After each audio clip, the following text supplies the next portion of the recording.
Bonjour et bienvenue. Aujourd'hui, on va s'attaquer à un sujet crucial. Comment on passe des suppositions qui sont, soyons honnêtes, le plus grand risque pour n'importe quelle entreprise à un véritable avantage concurrentiel. En gros, comment on arrête de jouer à pile ou face pour enfin mettre en place une vraie stratégie. C'est vraiment la question fondamentale, celle qui change tout. Est-ce que les décisions reposent sur des fondations solides, des analyses concrètes ou sur du sable mouvant? La réponse à cette question peut littéralement décider du succès ou de l'échec d'un projet entier. Et là, le contraste est saisissant. D'un côté, on a la supposition. Franchement, c'est comme naviguer en plein brouillard. Le risque est énorme, on passe à côté d'opportunités en or et on gaspille des ressources précieuses. Et de l'autre, on a la connaissance, l'analyse. Là, c'est tout l'inverse. C'est comme si on avait une carte et une boussole.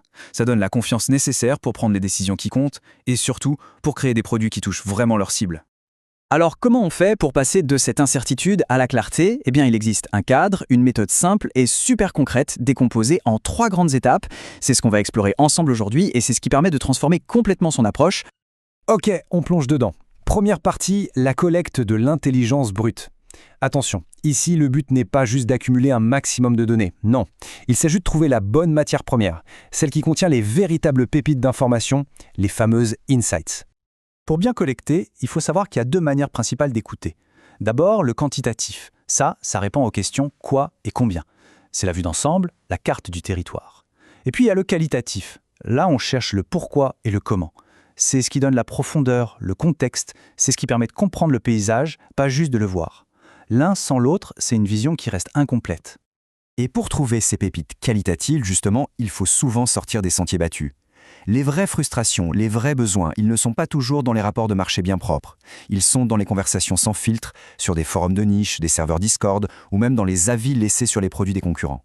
C'est là qu'on peut capter les signaux faibles bien avant les autres. On passe à la deuxième partie, et c'est souvent la plus compliquée. Avoir des données, c'est une chose. Savoir les lire, les interpréter, séparer le signal important du bruit de fond, c'est là que la vraie magie opère. C'est tout un art. Un des outils les plus puissants pour ça, c'est ce qu'on appelle la triangulation. L'idée est toute simple. Une info qui vient d'une seule source, ça reste une rumeur. Mais une info qui est confirmée à la fois par des données de sondage, des entretiens et des analyses web, là ça commence à devenir une certitude. Croiser les sources, c'est la meilleure façon de valider une découverte. Mais attention au piège le plus courant, celui dans lequel on tombe tous, le fameux biais de confirmation. C'est cette tendance très humaine à chercher ce qui confirme ce qu'on pense déjà. Or, le but de la recherche, ce n'est pas de se donner raison, pas du tout. C'est de découvrir la vérité, même si elle bouscule nos certitudes. Il faut donc faire l'effort d'aller chercher ce qui pourrait contredire nos hypothèses. Et cette citation, elle est parfaite pour illustrer un concept clé, les besoins latents. Ce sont ces désirs très forts, mais qui ne sont pas exprimés. Personne ne réclamait un smartphone avant son invention, mais le besoin de communication et d'accès à l'info, lui, il était bien là. C'est en analysant les comportements, les frustrations que l'on peut déceler ces besoins cachés. Et enfin, pour bien interpréter, il faut savoir prendre de la hauteur. Ne pas se noyer dans les détails, les petites variations du quotidien, les caillots sur la route. Il faut regarder les données sur le long terme pour voir se dessiner les vraies montagnes, c'est-à-dire les tendances de fond qui façonnent le marché. C'est la différence entre réagir à la météo du jour et s'adapter au changement climatique. Allez, on arrive à la dernière partie, la plus importante. Avoir une compréhension fine de son audience, c'est génial. Mais si ça reste dans un tiroir, ça ne sert à rien. Maintenant, voyons comment on transforme cette connaissance en impact concret, en résultats mesurables. Le processus est assez direct.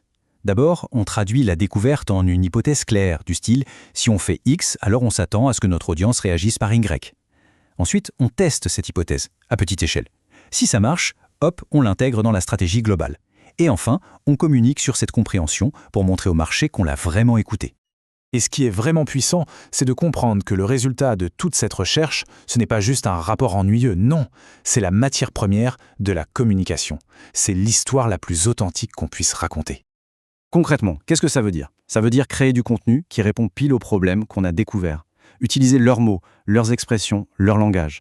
Montrer qu'on a anticipé leurs doutes. Chaque message devient une preuve de cette compréhension. Et ça crée une connexion et une confiance qui n'ont pas de prix.